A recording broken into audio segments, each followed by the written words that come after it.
Fala, meu povo, mais um episódio do Pod Esporte começando. O Pod Esporte, que é um podcast original aqui dos estúdios da Olá Podcast em São Paulo. Se você ainda não conhece a Olá Podcast, acessa lá o site www.olapodcast.com ou então baixa o aplicativo da Olá Podcast, que você vai conhecer a imensidão de podcasts que tem lá dentro. Então tem muito conteúdo bacana, então curtam lá demais todos esses podcasts que tem lá. A gente também tá no Spotify e também tá aqui no YouTube. Aliás, já dá o joinha, se inscreve no canal, lembrete, toda aquela história lá para que nosso conteúdo chegue até você. Hoje o nosso convidado do Pod Esporte é o cara forte, hein?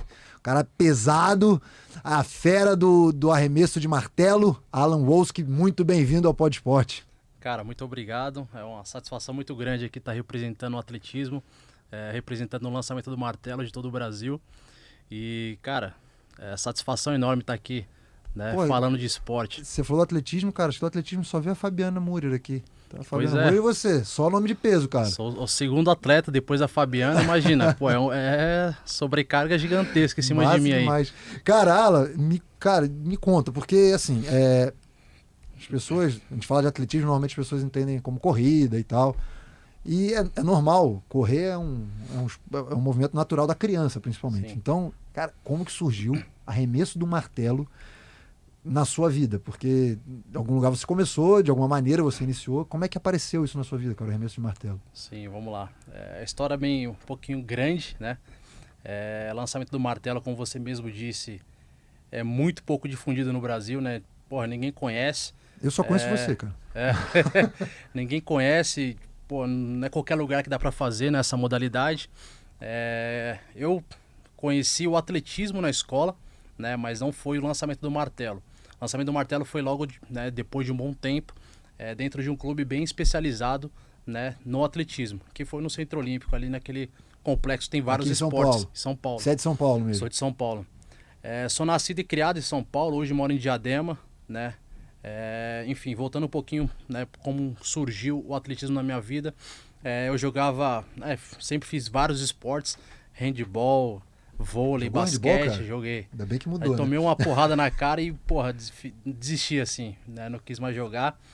Joguei uma vez um campeonato na escola e aí eu acho que descobri que aquilo não era pra mim, porque eu queria brigar com o moleque lá. Força tinha, né? Tinha força, tinha velocidade. Cara, o professor que me descobriu, o Janilton, né, na escola Polgon, na escola pública lá de São Paulo, da Zona Norte de São Paulo.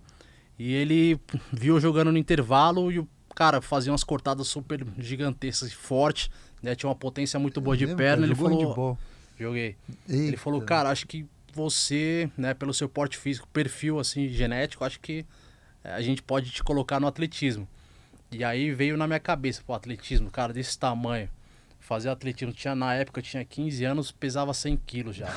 Falei, não é possível fazer atletismo, vou correr, né? Vou saltar, que é o que o pessoal, né? Todo mundo já, pô, atletismo é correr, saltar isso. Eu falei, não, acho que não dá pra mim, né? Ele falou, vamos lá, vamos fazer um teste. E aí foi, acho que uma semana depois de fazer o teste lá na escola mesmo. E aí passei, ele me mostrou o arremesso do peso, lançamento do dado, enfim, me apresentou o atletismo de fato. Mas nada a ver com corrida. Nada a ver com corrida. O atletismo é saltar, né, correr e lançar também, né? Entendi. Então a gente é acostumado a somente enxergar, né, ouvir, né, correr e saltar. Essa parte de arremessar e lançar a galera não é muito familiarizado, não é muito convencional. Então ele me apresentou de uma forma global o que é atletismo. E desde então eu conheci, aí foi, porra, né, fazendo, viajando. Com quantos anos isso? Cara, eu tinha 15 para 16 anos que eu conheci essa modalidade. Aí comecei no arremesso do peso, né, que é um pouco mais tradicional, né, um pouco mais fácil de se fazer, consegue fazer em qualquer lugar, em qualquer praça. Então, conheci, né, comecei a fazer o arremesso do peso, depois fui fazer lançamento do dardo, lançamento do disco. E aí depois eu entrei num clube, né? Esse clube que eu falei, no Centro Olímpico. E lá foi me apresentado um pouquinho mais o que é atletismo. Lá tinha uma pista, então toda uma estrutura que na escola não tinha. Entendi. Né? A gente tinha essa estrutura, porém nas competições. Né? A gente não tinha dentro da escola. Então aí, pô, né, cheguei lá, deu aquele leque gigantesco, né? Veio uma pista de 400 metros, um campo, uma gaiola, né? Que faz... Só, desculpa te interromper, mas você falando da gaiola agora... Às vezes a gente tá falando do lançamento do martelo, às vezes as pessoas não sabem o que é o lançamento do martelo. Então o lançamento do martelo é aquele que tem a gaiola, que você gira, né? Sim. Com um implemento na mão, com a bola que Exato. deve pesar 720 mil quilos, aquilo lá. Aí o do peso é a bola que você Isso. lança ela. Exato. Aí o dardo mesmo, né? Que tem o lançamento. E o do disco, que é o disco que você também faz o giro, né? E Sim. lança. Só para contextualizar, que ficou bem recente, do lançamento do peso, como é que é o nome dele? O Esqueci. Darlan? O Darlan. Do arremesso do peso. O arremesso do peso. O Darlan ficou bem conhecido, né? Na Olimpíada, Sim. quase medalhou. Enfim, ficou bem conhecido. Então, só para... Às vezes a gente tá falando do lançamento do martelo, as pessoas estão achando que... Né, Que tem é igual, gente, né? Não, é. Então, Não. assim, é o que tem a gaiola, enfim. Sim, o arremesso do peso, ele tem o mesmo peso do martelo, né? Que são 7,260 kg. Porém, o martelo ele tem 3 componentes que formam o implemento martelo. O peso é só a bolinha lá que você arremessa e é isso. Né? Tem gente que faz com giro, tem gente que faz deslocando. E o martelo é único especificamente girando. Né? Entendi. Porque girando você consegue ali acumular velocidade, né? Energia. E aí você lança e atinge uma O velocidade. disco faz girando também, o lançamento. O disco O não disco necessariamente. tradicionalmente você faz um giro e meio. Né? Você sai de costas pro setor, faz meio giro, mais outro, faz um giro, depois meio e lança. Né? E você lança, ele dá aqui. O martelo já lança aqui. Né? Entendi. Então ambos são lançamentos porque isso é entendido, tem essa diferença de arremesso e lançamento, né?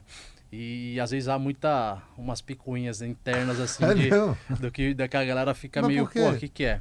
E aí a gente foi estudar sobre e aí descobriu que arremesso, para ser considerado arremesso, o implemento precisa sair perto do eixo longitudinal, que é o eixo que passa aqui no meio do corpo. Então o implemento que sai ali perto do eixo longitudinal, começa, né, o movimento, ele é considerado arremesso. E aquele que o implemento sai longe, por exemplo, o martelo que é aqui, o dardo que é aqui, aí e o disco que é aqui também, aí é lançamento. Cara, as discussões, né? Cada discussão que, nossa, mudou o mundo agora. Pois é. Mas enfim, né? A galera discute, deve ser importante. Mas o inglês é engraçado que é throw, né? Pra tudo. Tudo. Ele chama, o arremesso do peso chama de shot put.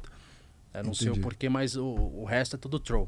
Entendi. E aí morre aí, throw é isso. Aí fechamos aspas aí, desculpa te interromper. Você Não, tava lá na tranquilo. história contando que aí, quando você foi pro Centro Olímpico, conheceu melhor as modalidades, né? Conheci Tem um lugar o que é de fato o atletismo, suas estruturas, né? Enfim, várias outras provas. Dentro do atletismo a gente tem 23 provas simultâneas ali acontecendo, né, durante todo o dia. Isso fora a maratona, né? E tem marcha atlética também. Então, assim, são várias provas dentro de uma modalidade, né? A modalidade mais antiga, né? Dos Jogos Olímpicos. Eu acho que desde a primeira Olimpíada da Era Moderna tem atletismo. Claro que foi mudando ao longo dos anos, né? Então, enfim, conheci o atletismo ali por volta de 16 anos. E aí, cara, desde então fui escalando, né? Subindo esses degraus com resultados. Hoje, cara, acumulo sei lá quantos títulos aí, brasileiros, sul-americanos. A única competição que eu não fui ainda é os Jogos Olímpicos, mas, cara, tipo, tá ali, Calma, sabe? calma. Eu fiquei fiquei muito perto pros Jogos de Tóquio ali. Infelizmente, a pandemia fez com que prorrogasse, né, adiasse. Você foi um dos caras que talvez tenha sido prejudicado com a pandemia, né? Sim, porque teve gente que se beneficiou, teve gente, por exemplo, que estava lesionado, o Nori, por exemplo, era um cara que estava machucado, que ia chegar muito mal, teve um tempo de preparação durante a pandemia para poder ir para os Jogos de Tóquio. Recuperar. Você estava tinindo para chegar e aí teve a pandemia, vai para casa. E, cara, tem esportes que são muito específicos, né? Tipo, como é que você vai... Pandemia, dentro de casa, vai lançar quem, para onde, como... Então, a única coisa que eu tinha para girar era minha filha e meu cachorro. Mas vai lançar para onde também, pois né? não dá para lançar esses aí. Então, assim, mas explica como é que se dá a classificação para os Jogos Olímpicos. Um atleta brasileiro como você, no lançamento de martelo, vai participar do quê? De um pré-olímpico, de um Troféu Brasil? Como é que funciona para você se classificar para os Jogos Olímpicos? O atletismo, hoje, acho que nos últimos 2-3 anos, foi aberta uma nova modalidade de classificação, que é basicamente aquela de pontos que existem em outras modalidades. Por exemplo, o judô, você compete, sei lá, um grande slam, você acumula X pontos e vai, né, acumulando no ranking. Então, o atletismo absorveu essa ideia, né, de alguns esportes, e aí também está fazendo esse tipo de classificação. E é bom isso aí? Isso é bom. pra gente do Brasil é muito bom. A única coisa que nós perdemos é o seguinte, nós aqui não conseguimos fazer tantos eventos que valem muitos pontos, né? Porque acaba sendo caro. Desculpa. Por exemplo, um evento, um GP internacional a nível, sei lá, bronze, né? Que a WA é a World Athletics, o órgão máximo do atletismo mundial. Então, eles têm alguns eventos, né, que eles denominam lá classificação A, classificação B, C, D. Dependendo do tamanho do evento, exato. A quantidade de pontos que ele vale para. Se o evento é muito grande, ele vai valer muito ponto, né? E a maioria dos eventos no Brasil, ele é de nível classificação E, né? Nossa então, senhora.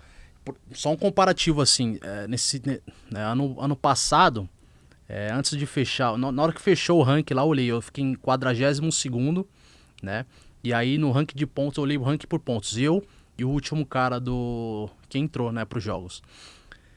As competições que o cara participou, tipo, a pior era nível B.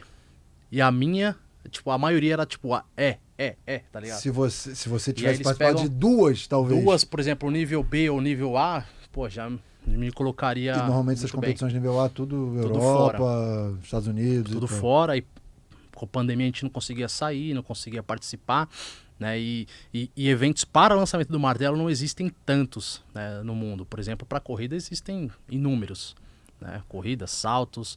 Então, é muito específico, né, cara? É muito específico. Mas existe também uma maneira de classificar. Uma maneira que eles fizeram, eles chamam de World Throw. Enfim, várias etapas, né, no mundo inteiro que tem as provas específicas, que essas provas de lançamento vão valer mais pontos, por exemplo, que a de corrida. Então isso acaba ajudando também. Entendi. Mas para conseguir, por exemplo, entrar nesse tipo de prova é mais complicado. Precisa estar num nível muito, muito bom, assim. Entendi. Então tem esses dois tipos, essas duas maneiras de você entrar. Existe a classificação por pontos e existe o índice técnico. Que ele por exemplo, hoje no lançamento do martelo é 77 metros e 50 centímetros. Então fez isso, você tá Tá bom pra você, dentro. Rafa. Lançar um martelinho de 7,250 kg, é isso? 260. 260 a 77 metros e 50 centímetros. Para poder participar da Olimpíada? Qual o recorde mundial? O recorde mundial é 86 e 74.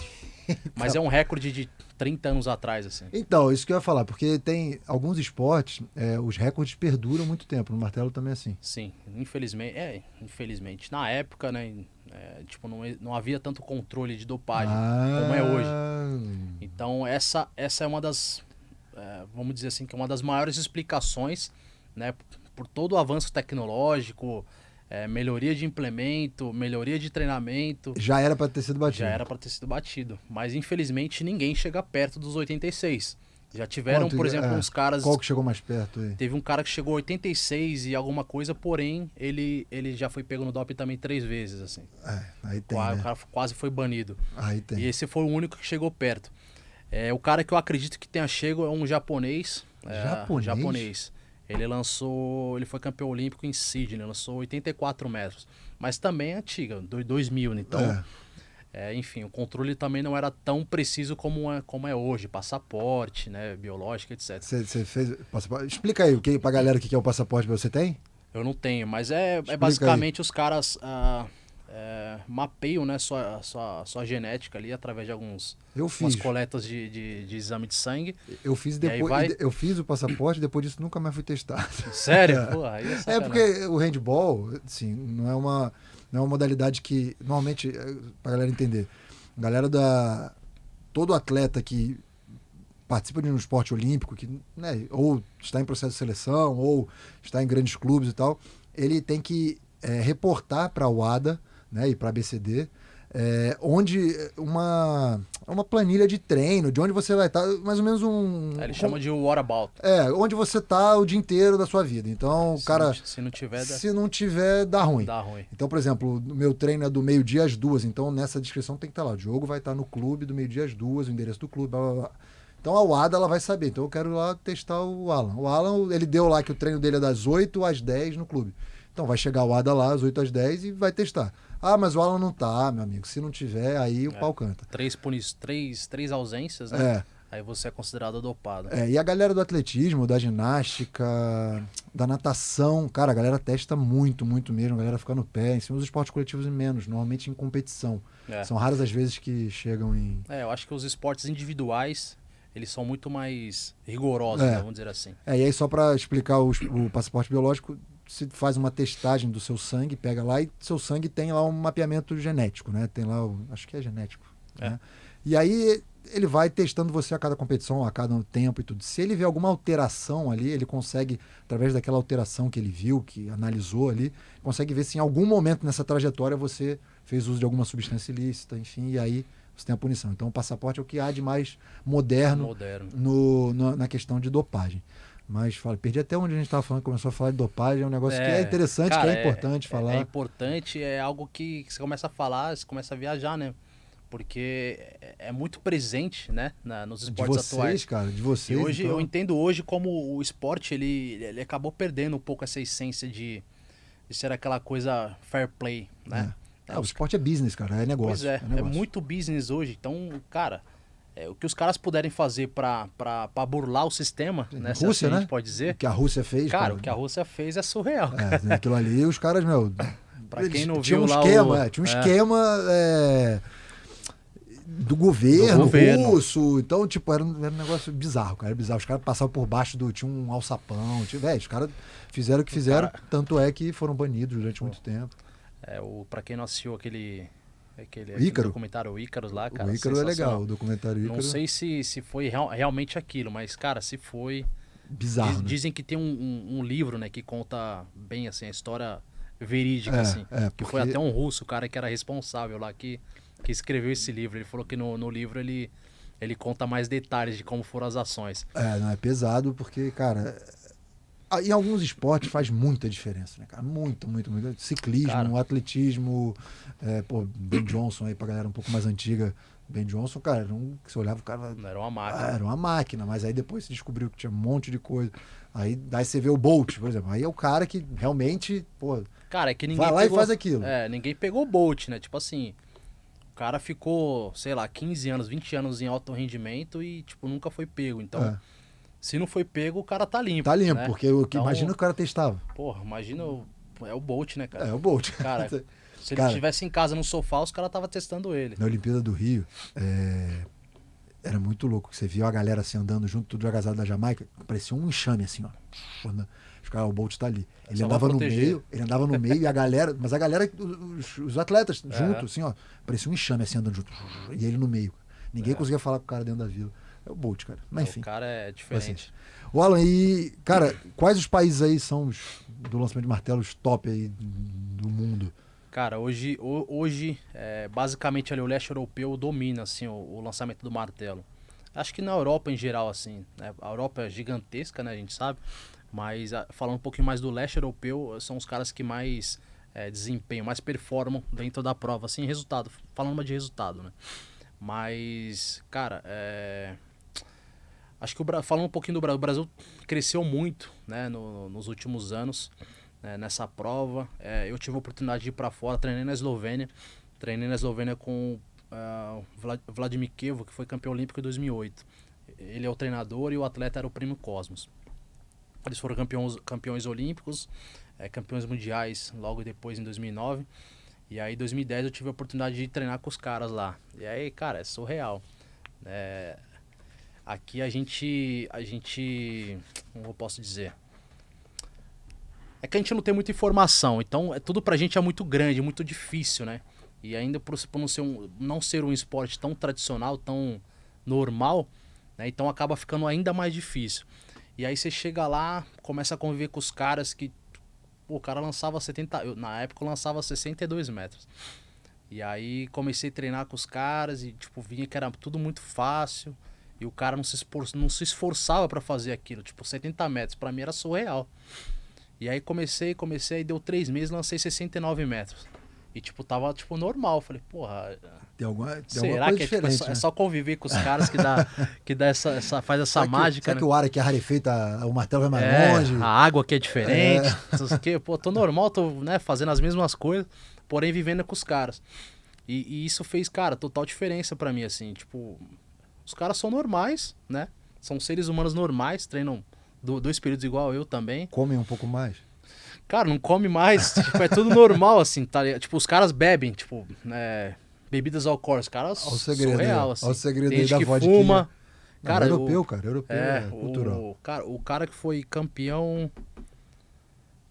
mundial, último campeão mundial, competi com ele na Eslovênia também, e aí no aquecimento o cara fumando cigarro. Eu falei, cara...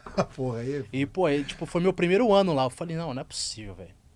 Aí fumava, daqui a pouco ele ia lá, corria. Aí entrava num setor pra aquecer, pô, 80 metros. Eu falei, não é possível, velho. E eu me matando, fazendo tudo certinho, regrado, tá? 70, estourando no máximo 70. Eu falei, não é possível. Você falou um negócio agora que fez me lembrar uma das... não, uma decepção não, mas foi um negócio que me chocou muito. Meu primeiro mundial adulto, cara. Eu tinha 21 anos e...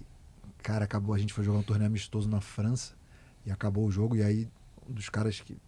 Os principais jogadores da história do handebol mundial, Jackson Richardson, francês, tinha uns dread e tal. A gente acabou amistoso, pô, eu tinha jogado contra o cara, meu cara é um mito, assim.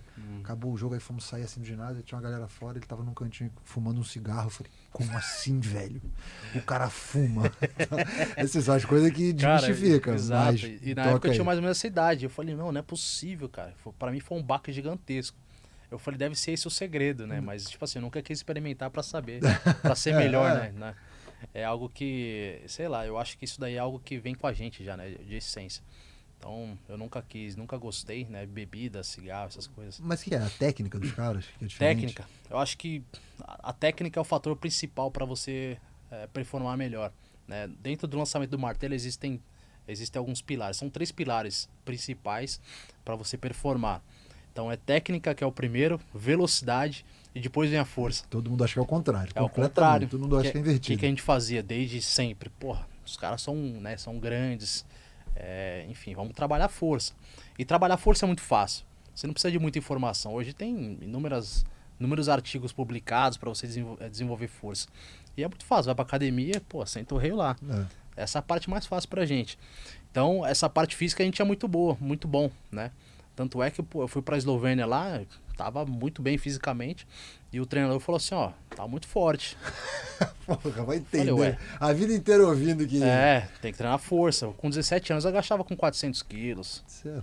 Não dá. Aí, enfim, fui pra lá, ele falou, tá muito forte, tem que diminuir e começar a produzir um pouco mais de velocidade. E aí começou a trabalhar só potência em mim. E aí as cargas que eu pegava... Que nem o agachamento de 300 kg, ele fazia agachamento com 150, porém um pouco mais rápido, né? Mais ritmado. Já trabalhando... Que é o que a prova precisa, mais ritmo, mais velocidade. E enfim, aí saí de 60, fui para quase 70 em 3 meses. E então você já vê a diferença. E perdeu peso. Você perde peso, porque você precisa ser ágil, né? Então a média de peso corporal dos melhores lançadores do mundo é de 110 a 115, 118 quilos. Então, por exemplo, a minha média hoje é 120 no período competitivo. 120, 125. Entendi. Né? Mas aí tem outros fatores. Por exemplo, o osso, que ele acaba sendo um pouquinho mais grosso de uma pessoa para outra. Dos caras da Europa, os caras vêm com o osso double. Os caras vêm de fábrica, é cotovelão. Já nasce com osso de... Se bem que o seu aí também, eu vou te falar que, meu amigo, não é brincadeira não, é uma lapa. Porque isso aí no handball eu também sempre falei, cara, não adianta fazer musculação, velho. Os caras não... Como é que você treina joelho? Não cresce joelho, cotovelo. Os caras, é estrutura. Os caras são grossos. E aí é histórico o negócio, né? Foram sobrevivendo só os caras lá no frio da histórico, família genética. O cara foi sobrevivendo no frio da desgraça. Por que escandinavo daquele tamanho? Porque só sobrevivia que era grande, forte. E aí as gerações isso foi passando de geração pra geração. Cara, mas... Tem coisa que não dá pra brigar, né? Não tem como, cara. A gente melhora. Não, bastante. Cara, eu queria entrar num papo com você. Não sei se você acompanha, você pode me dizer também. Hoje... a Confederação Brasileira de Atletismo, ela tem algum trabalho com tem a preocupação com a fomentação da modalidade, tanto em escolas quanto em categorias de base, para que a gente a longo prazo tenha novos Alans, novos Darlans, novas pessoas dentro das modalidades aí de lançamento? Sai mesmo. Então, eu faço parte hoje da comissão dos atletas, né, da Confederação Brasileira. E uma das minhas preocupações é justamente essa, fomentar a base. Né? Hoje a gente tem um déficit muito grande. Pra você ter noção, no atletismo a gente tem cerca de 8 mil a 10 mil federados. Né? Isso para o Brasil de 210 milhões é muito pouco. Né? Então é preciso fomentar um pouquinho mais, né, a modalidade, principalmente na base. Por exemplo, nos lançamentos AMS a gente não vê uma reformulação, né, uma renovação. Né? Então esse período né, que a gente vai ter de déficit aí vai prejudicar muito a modalidade. Então, por exemplo, se hoje eu parar, vamos demorar ali uns 5 anos para chegar uma nova pessoa ou mais. Hoje no né? Brasil você tem algum adversário seu, tipo de... No Brasil, cara, que tem acima de 70 metros não tem. Hoje eu sou o número 1, né? Eu tenho, ano passado eu lancei 7.3, se eu não me engano, depois da cirurgia. Lancei 7.3 alguma coisa, não lembro exatamente os centímetros. Só que não tem outro cara que lança acima de 70. Teve um menino que lançou, que tá nos Estados Unidos agora, tá na Geórgia. Ele lançou 70 e alguma coisa. Só que foi uma vez. Né? Precisa de um pouco mais de constância, né? Em cima de algum resultado. Pra falar, eu lanço acima de 70. Tô ali, né? Vou ficar ali no 70. Pra não ser a sorte, né? Eu já lancei acima de 70 mais de 50 vezes. Depois da cirurgia? Que eu lancei. Não, você isso tinha lançado durante a antes? vida. Tá, lancei a primeira vez em 2010, 2011. Tá, aí tem essa lacuna, tem esse outro menino que é mais novo que você, imagina? E aí, enfim, aí tem essa preocupação com essa renovação, né? Depois, tipo, acabou esse, por exemplo, parar eu e ele, complica. Tem mais dois com 66 metros, 67. Isso é muito ruim, né? Isso falando a nível mundial, né? A gente tá crescendo. Durante a história, se eu for ver, eu sou o segundo melhor do Brasil de todos os tempos. Esse menino que lançou 71, ele é o terceiro. Porque isso que eu ia te falar. Você, quando começou, foi apresentado ao lançamento de martelo, beleza, o lançamento de martelo é a minha praia, que eu me encontrei. Normalmente, você busca referências, busca ídolos. Você tinha isso no Brasil ou você tinha que buscar fora? Então, depois que eu comecei, eu conheci um cara que, inclusive, ele que me ajudou a ir pra Eslovênia. Ele começou a treinar com o campeão olímpico lá. E eu falei pra ele, pô, me leva também, né, cara? Que esse era o número 1 do Brasil. Esse é o número, de todos os tempos ele era o número 1, mas ele se aposentou agora, né? Agora, inclusive ele foi pro Rio. Fala o nome dele aí, cara. Ele é o Wagner Domingos, o Montanha. Montanha? Montanha. Imagino que pequeno não sei, ele é o Montanha. Ele é o Montanha, ele lançou 78 metros, ele é o atual recorde sul-americano da prova. 78,63, esse é o recorde pra gente bater aí breve. Boa. Tá chegando? Tá chegando. Tá, eu tenho um 75,22, né, meu melhor. Então, acho que é possível chegar aí até, sei lá, uns 2, 3 anos aí, acho que é possível. Então, porque eu sempre falo que a questão da base, né, da gente aumentar a base da pirâmide para poder ter mais resultados, a gente precisa aumentar muito a quantidade de pessoas. Mas para isso também a gente precisa ter umas pessoas lá na ponta da pirâmide pra gente, eu quero ser um Alan. Ser referência. Eu quero ser o Montanha. Então assim, você falou que tinha um, agora você tá me falando tem o Alan e tem o outro menino lá que tá na Geórgia. Hoje eu sou, por exemplo, hoje eu sou a referência. Então, né? Pô, mas imagina se tivessem, sei lá, muito mais. 20 Alans, 30 Alans. Pô, a gente teria mais visibilidade, imagina, um Alan em cada estado. Né? Não, ia ser surreal. Então aí a gente começa a aumentar, que é o que mais ou menos acontece na Europa. Então, só que são países muito menores, né? Que já facilita muito, né? Das questões de treinamento e tal, não sei o quê. E aí aqui, normalmente, quando a pessoa, ou ela, né, vem para centros que tenham centro de treinamento, o atletismo ainda tinha algumas coisas, tinha Presidente Prudente, tinha alguns lugares... Tinha uns lugares no Nordeste, eu acho, não tinha um centro de treinamento? No Nordeste tem pouco, mas existem alguns polos. Então, no atletismo você ainda vê essa diversificação de locais, mas normalmente vem para o grande centro para poder treinar, é muito pouco, né, para mostrar para a criançada, falar onde vocês podem chegar. Pô, então a criança olha, tem um cara lá, cara, qual a minha chance de chegar nisso? Já é um esporte que não é simples, né? Não vou pegar... Tudo bem que lançar é um gesto ato normal, natural, um gesto normal da criança, mas pegar um martelo, rodar, girar, para poder treinar, e você ter toda a estrutura, não é tão simples assim. Sim. Então, eu vejo a base fundamental, uma importância, a gente tem que dar uma importância muito grande para a base em qualquer esporte, só que a gente também tem que dar uma atenção especial lá para o Alan, lá para a galera que está chegando, que está demonstrando resultado, e usar essas pessoas como disseminadores. Então, a gente tem várias ideias, assim, trocando, né, figurinha com algumas pessoas de várias modalidades, de criar, assim, essa... Né, o Alan vai lá naquela escolinha e vai ensinar, vai passar um dia lá para para que essa criança aprenda, para que essa criança tenha vivência. Tá próximo ao ídolo, né? Dentro da Confederação Brasileira existe um programa desse, né? Ele chama de Programa Ídolos do Atletismo. Antigamente era heróis, aí entrou uma nova gestão agora, eles colocaram como ídolos. Legal. Esse programa ele é financiado único e exclusivamente pela Loterias Caixa. E, enfim, os caras têm um apoio ali e aí eu acabo utilizando a imagem desses atletas que são basicamente medalhistas mundiais e olímpicos. Então esses atletas, a entidade, né, a confederação utiliza esses atletas justamente para levar, por exemplo, uma escola, fazer uma palestra, enfim, é basicamente mais escola, né? E se eu não me engano também esses atletas, esses ídolos, eles precisam também ter apadrinhar, né, sei lá, um centro formador. Um polo. A gente chama, no atletismo a gente chama de centrinhos. Essa atual gestão eles aumentaram acho que 20% o número de centrinhos no Brasil. Isso é legal, cara. Ter onde a criança praticar. Isso. E os centrinhos existem nível A, B e C, que a confederação dá um suporte financeiro para alavancar, né, o número de pessoas praticantes ali, crianças, né, basicamente. Então, acho que é um suporte muito bom, né, uma estratégia muito boa para aumentar essa base na qual você estava falando agora. Né, aumentar essa base da pirâmide para chegar mais pessoas lá em cima. Eu não sabia que tinha esse projeto. Tem esse projeto, mas infelizmente, né, eu conversando lá com o presidente, ele falou que a pandemia deu uma atrapalhada nos projetos. Tudo, cara, como tudo. Aí não conseguiram levar, por exemplo, essas pessoas para estar fazendo palestras. Querendo ou não, você vê um Joaquim Cruz. Pô, falando para você, eu falo com ele num grupo de WhatsApp aqui que eu sou da comissão. Porra. Cara, alô, Joaquim Cruz, cara. Hein? Vamos vir no Pod Esporte, hein? Porra. Pô, vai ser difícil ele vir para cá, mas se der para fazer online, ele mora nos Estados Unidos hoje, né? Então ele tá com a família inteira lá. Cara, mas é um cara sensacional. Ele começa a falar, você começa que legal, a viajar. O cara, enfim, e deve ter duas medalhas olímpicas. Duas medalhas olímpicas. E o cara vai passar aqui na rua, ninguém vai saber quem é, sabe? Infelizmente tem esse grande problema de ídolos no Brasil. Nem me faz isso aí. Mas, cara, existe, né, a gente falando de como fomentar, né, a base. Existem inúmeras formas, inúmeras estratégias. Né? A gente aqui, eu como parte da comissão, a gente sugere, né, algumas coisas que a gente não tem poder de legislar.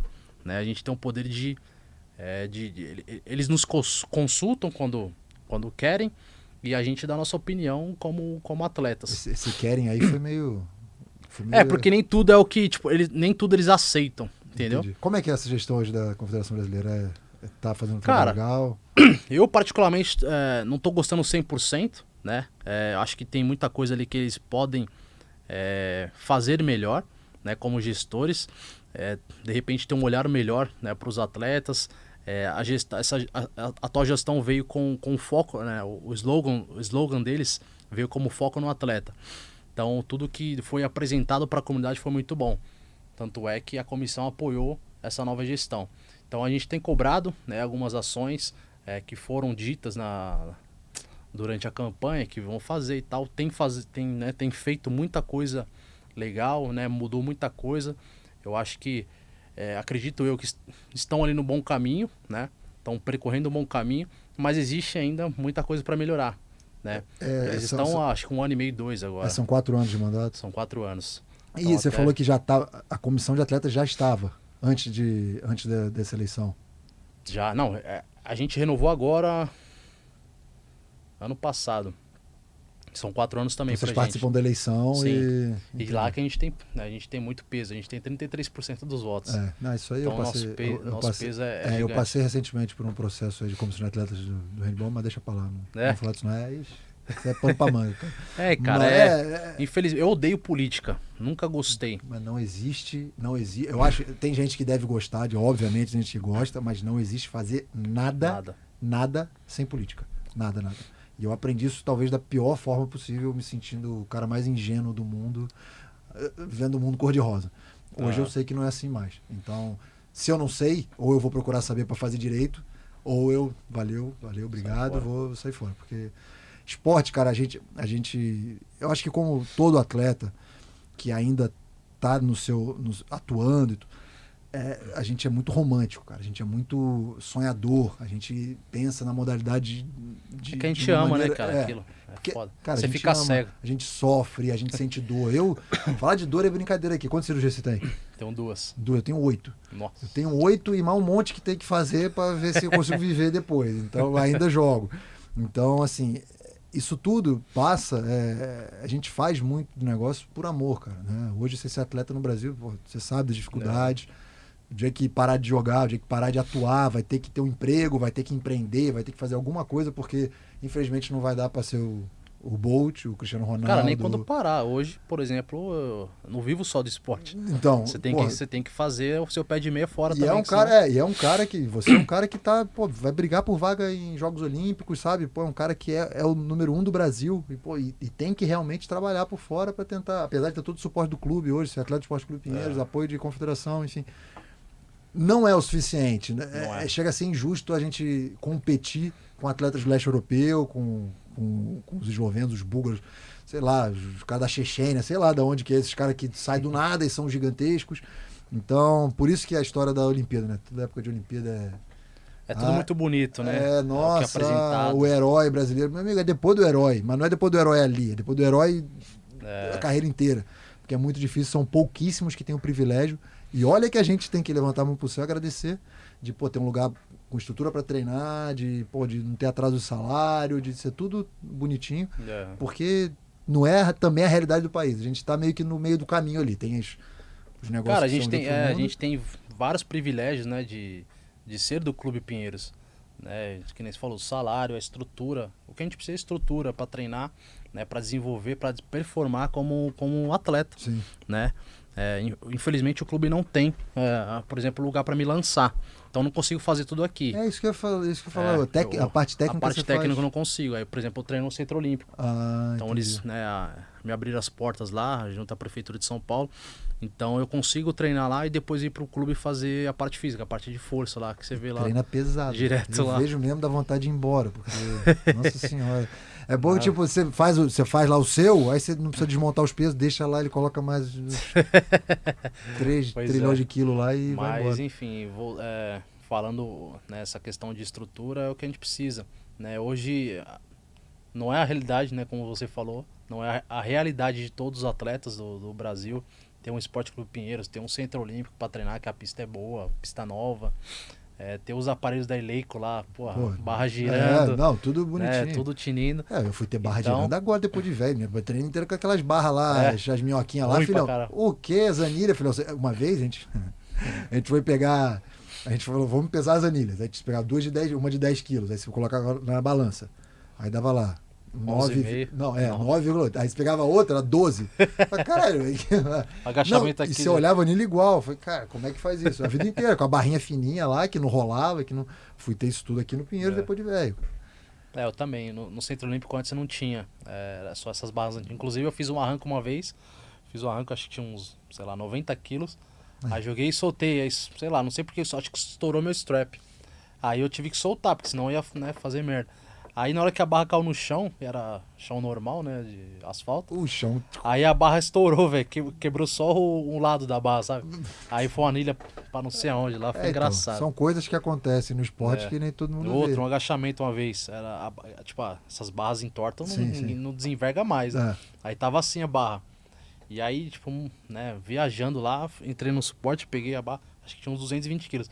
Aí agachei, na hora que eu fui subir de novo, aí a barra começou a girar nas minhas costas. Eu falei, meu Deus, agora lascou. Aí girou, aí foi descendo, eu peguei e saí, caiu. Porque ela tava envergadona. Cara, isso aí a gente dá um jeito de treinar, a gente dá, cara. Atleta raiz, não tem essa não. Não, na pandemia mesmo, eu fui lançar, só consegui lançar parado, fui lançar na Imigrantes, pô. Mentira. Fui lançar na Imigrantes, mano. Passando por carro, se escapa da mão, não tem problema. Imigrantes, fui lançar na praia, a polícia me tirou. Ixi, foi vários BO na pandemia, velho.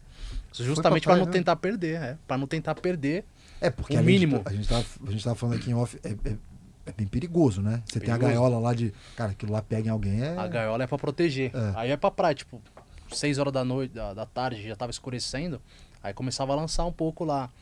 Na pandemia, na Imigrantes, é a mesma coisa. Lá tem um canteiro, eu morava do lado da Imigrantes, assim, aí tem um canteiro tem um acostamento, uma parte de carro passando, e aí tinha uns 10 por, sei lá, 10 por um monte, né? Porque é a imigrantes inteira. Então eu conseguia fazer pelo menos uns lançamentos parados ali, sentia um pouquinho a pressão, não girava. Mas aí a galera passava, ficava buzinando, aí vinha a polícia também, enfim. Ô, você não filmou isso, cara? Já filmei. Pelo amor de Deus, posta isso aí, cara. Pra gente Não, já ver. postei já. Então depois eu vou ver Postei. lá. Pô, lá Imigrantes é massa, Lancei no Pô, Imigrantes. filhão, quem quer dar um na jeito. praia.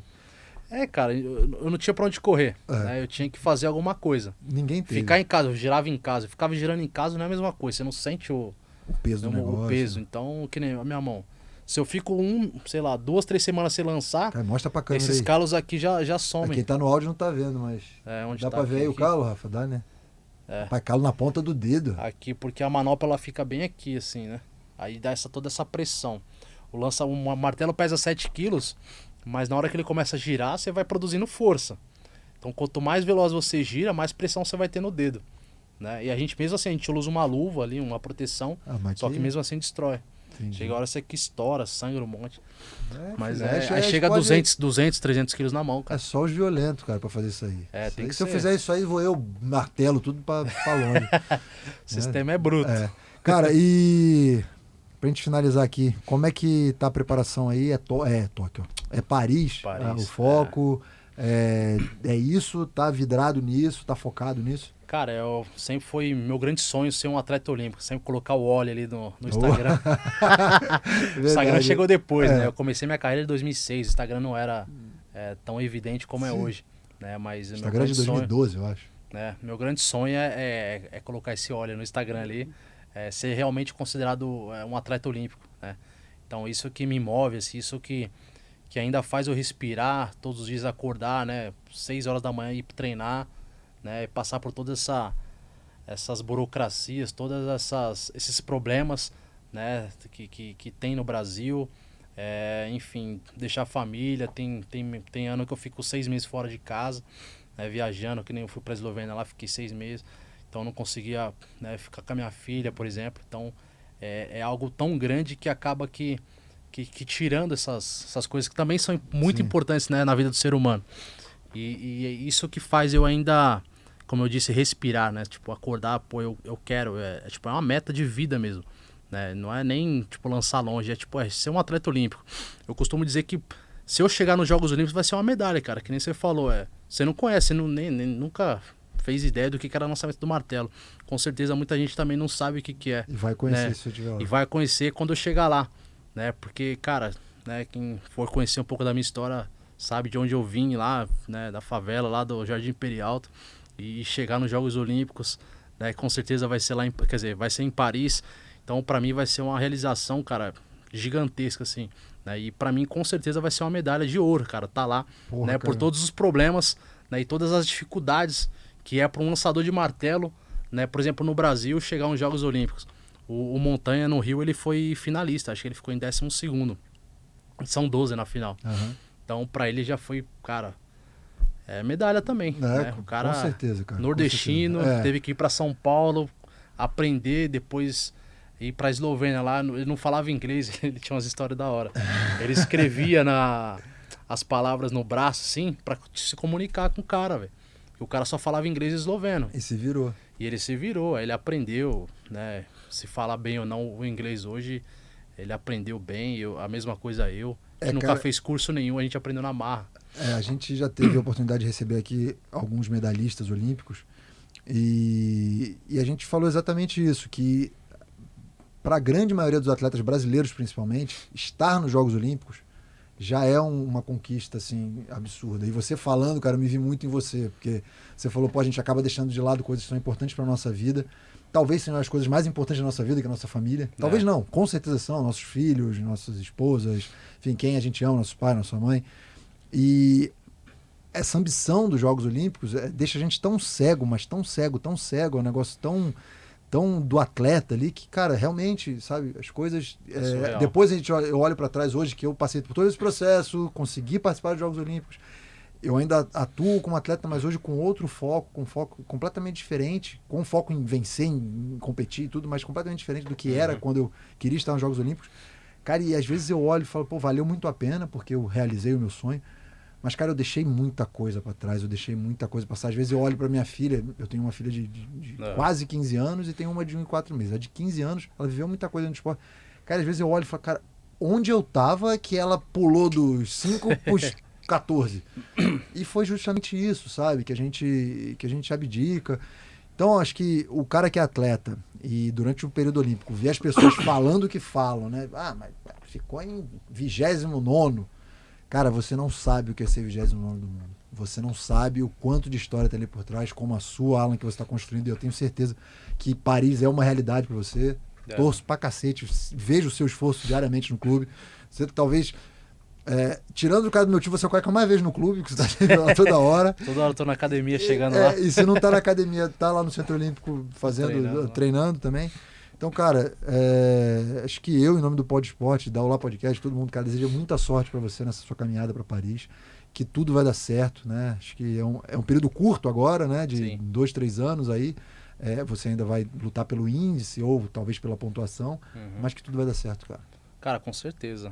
Acho que o trabalho, ele acaba superando muita coisa.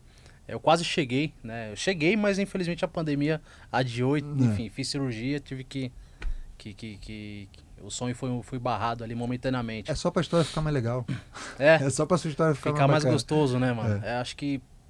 Acho que essas dificuldades, elas acabam somando no final de tudo. Claro. Né? Porque nem você falou, você perdeu, né, sei lá, sua filha nasceu, sei lá, daqui 2 anos já tava dançando TikTok, tá ligado? Tipo, exatamente. Um pulo gigantesco, você não viu muita coisa. Né? Mas é o preço que a gente paga, cara. É o preço por ser um atleta olímpico, ele, para muitas pessoas, ele é muito grande, assim.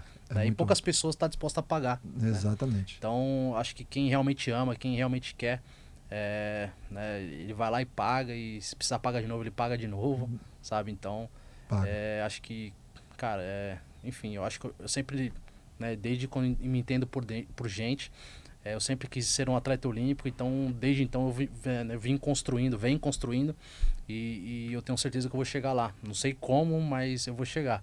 Né? Todo dia eu tô ralando ali. Vai sim, cara. Começo lá às 9 horas da manhã e acabo 3 horas da tarde aí, então isso quando a gente não faz outras coisas. Ainda vem o chatão chamar você pra vir no Pod Esporte, né? Não, aí que é da hora, a hora da resenha, pô. E deixa eu falar, você tem algum patrocínio individual, alguma coisa? Quer divulgar? Cara, fala aí, cara, manda bala aí. Hoje o que me segura no esporte, além dos meus sonhos, boa. É o Esporte Clube Pinheiros, né? Um clube que eu tô ali desde 2010, 2011. Eita, então, faz tempo. Tem um tempinho já no clube lá, desde sub-23, se eu não me engano. Represento hoje a Marinha do Brasil, que, cara, com certeza esse programa, né, o programa ProOlim, né, o Programa Olímpico da Marinha, é o programa que mais, né, não falando só do ProOlim, mas o PAR, que é o programa de alto rendimento, né, é um dos programas que mais estão segurando atletas, mais de esportes individuais, né, tem também os esportes coletivos. Não só a Marinha, né? Não só a Marinha, são as 3 forças. São as 3 forças que seguram. Estão segurando muita barra de muito atleta. Eu vou falar do atletismo que eu tenho mais contato, né? Então, se não fosse hoje as Forças Armadas, muitos atletas estavam tendo que fazer, né, outro tipo de coisa para estar segurando a sua vida, né, normal, suas necessidades básicas.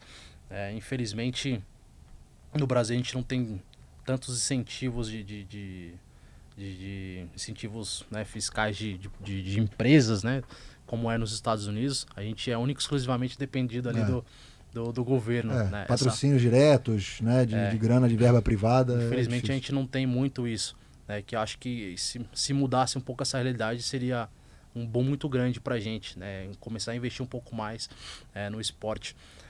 Embora a gente tenha, né, esses incentivos do governo. Né? Por exemplo, se a empresa quer investir, ela deixa de pagar parte do Mas do dinheiro público. É dinheiro público, então... enfim, tudo acaba dificultando, mas são esses dois patrocínios aí maiores. Tem a empresa também que está me apoiando agora, que é a Doterra, de óleos essenciais. Opa, que, cara, massa. Eu vou falar para você, é algo surreal, assim, não sei se você conhece já ouvi falar com de aromaterapia. Eu passei por 2 cirurgias, não sei se a gente tem tempo para falar. Vai, manda bala aí, cara. Eu passei por 2 cirurgias, os 2 joelhos. O joelho esquerdo eu não conhecia, né? Foi a mesma coisa, o menisco e tal. No joelho esquerdo eu demorei 1 ano e meio pra voltar, tipo, normal. E aí depois utilizando os óleos, né, de forma, né, de formas variadas, tópica, aromática ou até mesmo interna, né, que é tomando. E no joelho direito que eu operei ano passado, eu voltei a lançar a mesma coisa que eu estava lançando em 3, 4 meses. E é tipo, não é, Pô, tipo, que não é massa. normal, sabe? Tipo, caraca, de 1 ano e meio pra 3 meses, 4 meses É voltar. muita diferença. Então, A tipo, mesma lesão. A mesma lesão. E, tipo, não tinha uma outra explicação. Né? O treinamento era o mesmo, o objetivo era o mesmo, Pô, eu vou dar o uma sistema era no o terra mesmo. aí ver se cura. Se curar esse corpinho aqui, meu amigo. Aí. Cara, eu falo pra você, não sei se vai te curar, mas com certeza vai agregar muito assim na sua vida. Não tem. Eu acredito nessas coisas Né? demais e acho que funciona mesmo, cara. Essas coisas. Cara, é surreal, assim. Então, essa outra legal. empresa que tem agregado bastante, né, na minha vida diária, da minha família. Minha filha, ela tem bronquite asmática, então ela direto ela ia pro hospital, cara. E aí tem um óleo lá que era justamente pra respiração. E aí a gente começou a fazer um protocolo com ela e, pô, ficou 3, 4 anos sendo no hospital. Eu falei, ué, Pô, que legal, cara. coisa estranha, tá ligado? Tipo, aquela coisa que você não acredita muito de início, assim, sabe? Você fica meio que procrastinando, vamos dizer assim. Falando, essa coisa não é isso, tá ligado? É só o acaso. Mas enfim, é uma empresa que veio, tá agregando pra mim. Né, eu faço esses protocolos diários, pô, legal, né, para recuperação, para performance, enfim, para tudo. E que eu tô gostado bastante. Né? Cara, então, tudo que puder agregar aí na sua preparação, cara, é bem-vindo. Quando a gente tá lá em cima, no topo, são mínimos detalhes. Né? Então, agora, essa história desse óleo aí, eu gostei. Você falou da sua filha. Será que tem um pra filha. dormir? Porque eu tô com uma de 1 ano e 4 meses, tá difícil dormir. Cara, tem. Tem um óleo de lavanda, não sei se você já ouviu falar. Alô da terra! Do terra. Alô da terra. Vamos ajudar. Essenciais. Vamos ajudar a Isabela a dormir, que não tá Bora. fácil, não. Cara, eu vou ver se eu consigo uma amostra pra você lá. Boa, legal. Não sei se eu tenho. Massa. Mas vai pra criança, a gente põe no difusor, que a gente não coloca. Sim. É muito top, que é muito forte. Cara, tem tudo lá em casa. Tem difusor, tem o que você quiser. Tudo que eu já tentei. Tudo de coisa eu já tentei. Bora, vamos tentar do terra. Vamos ver se dá certo com ela, então. Vamos pra cima aí. Vamos sim. Alan, obrigado, cara, pela sua presença. Acho que foi muito massa a gente falar do seu esporte, falar do atletismo, né? Conhecer a sua história. Ver que, pô, não foge muito a regra do que é o atleta brasileiro, de lutar, de ir em busca do seu sonho. Pô, obrigado, parabéns, muito sucesso. Pod Esporte, Olá Podcast, desejo todo sucesso do mundo pra você. Que essa vaga venha, que, pô, e estando lá, meu amigo, por que não medalha? Por que não, cara? A gente sonhar custa o mesmo tanto, sonhar mesma alto coisa. custa o mesmo tanto que sonhar baixo. Então, cara... Os meus sonhos são sempre ambiciosos. Espero que você tenha gostado demais, cara, e, pô, a gente tá muito feliz de ter tido você aqui. Pô, legal. Cara, agradecer demais a oportunidade aí. Olá Podcast, Pod Sports. Tá vendo? Sou eu que erro. Primeiro... Viu? Cara, acho que é o primeiro podcast que eu vejo de esporte. Eu nunca vi outro. Então, acho que é muito bom esse espaço, né, que vocês estão dando pros esportistas. Né, esportista não, até que eu já vi treinadores. Pessoas que é esporte, meu envolvidas tudo com o esporte. Então, acho que isso vamos dizer que é um divisor de águas. A gente tem muito problema com mídia, né, pro esporte hoje no Brasil. Então, ter esse canal, né, para falar com as pessoas. Né, que aqui a gente consegue abranger um número muito grande de pessoas, né? Spotify, YouTube, a gente sabe que hoje a mídia não vem a gente cria a mídia. Exato, então o espaço, né, eu agradeço muito em nome, não é em meu nome, em nome do atletismo, em nome dos lançadores aí todos do Brasil. Legal. Né, os sofredores aí. Então a gente tá nessa luta, né, diária. Com certeza, como você falou de Paris, cara, pode apostar que eu tô treinando, sei lá, 100, 200, 500% todo dia para estar nesses jogos. Eu quase fui, né? Fiquei no quase, né? Foi adiado, né? Eu coloco na minha cabeça que foi adiado, não foi cancelado, né? E esse sonho com certeza vai se tornar realidade, cara. Então, eu acredito que muito quem trabalha realiza. Então, com certeza eu vou realizar. E agradeço vocês aí pela oportunidade. E 1 hora, né? Pouco pra gente falar, né, de uma história, falar de um esporte, falar, enfim, de várias coisas. Mas agradeço demais a oportunidade e espero que a gente possa se encontrar em próximos... Obrigado mesmo pela sua presença. Tamo junto aí. Sucesso. É nóis. E para você que ainda não segue a Olá Podcast, o Pod Esporte, Spotify, todos os canais lá do Pod Esporte, pode ir lá seguir agora, que fica bacana, fica legal, para que você receba sempre nossos conteúdos aqui no YouTube, na Olá Podcast e no Spotify, tá bom? Então, um abraço, até a próxima, valeu, fui!